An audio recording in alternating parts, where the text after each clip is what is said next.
This video is brought to you by Smart Money Parenting. Educate your kids about money. More on them at the end of this video.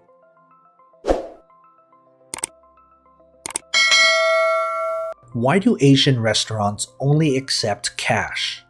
Have you ever wondered why, when you enter an Asian restaurant, there's a sign that usually says cash only? Of course, that's not limited to Asian establishments, but it's very pronounced. What is it with only accepting cash? The reason is very simple. Taxes. It's literally right there on every banknote in the US. This note is legal tender for all debts, public and private. The private part is important because what we're doing by eating at such an establishment is a transaction between private individuals. Unlike a credit card, debit card, or check, cash is virtually untraceable. It's the same reason why drug dealers accept only cash. The IRS knows this. They know the reason why Asian restaurants accept only cash. It's no big secret. They're trying to hide their income. If a business reports less profits at the end of the year, they pay less taxes. With cash, they can simply hide that extra income at home and not report it. But the IRS does look at a business, and if they see a pattern of no profits for many years, then that's when they get suspicious. So the Asian business owner will gather enough cash to make it seem like they're barely drawing a profit to appease the IRS. Of course, that's illegal, but no one can really prove it. A business owner will never admit to only accepting cash for that reason. Cash, after all, is used to make transactions.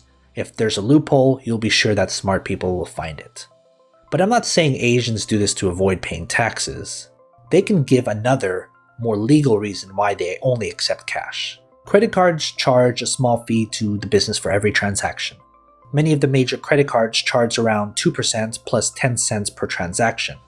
A $70 meal paid with a credit card would cost the business about $1.50, sometimes more.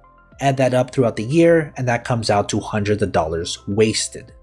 Debit cards are a little better. Since they're backed up by cash already in the bank, they lower their transaction fee to around 0.8% plus 15 cents, sometimes more. And for checks, they're usually free. But if that check bounces, the business is liable for as much as $35 for cashing a bounced check. But no one really pays with a check these days, and I mean Asian places don't even bother with them. Plus, many of these establishments use payment processors like Square. They charge another 2.6% plus 10 cents per transaction.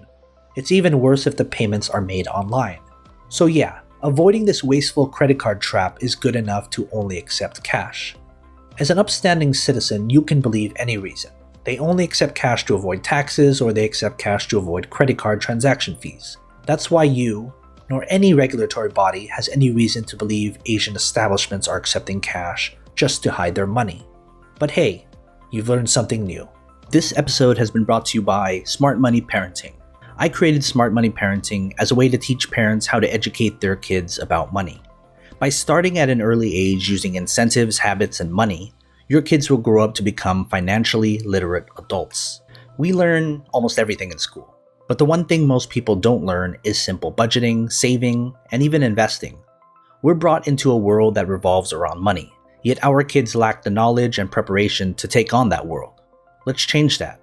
Smart Money Parenting is a course, but also an investment in your kids' future. There are details to the course in the description, along with a 20% off discounts code you can use when enrolling. Give your kids the future they deserve.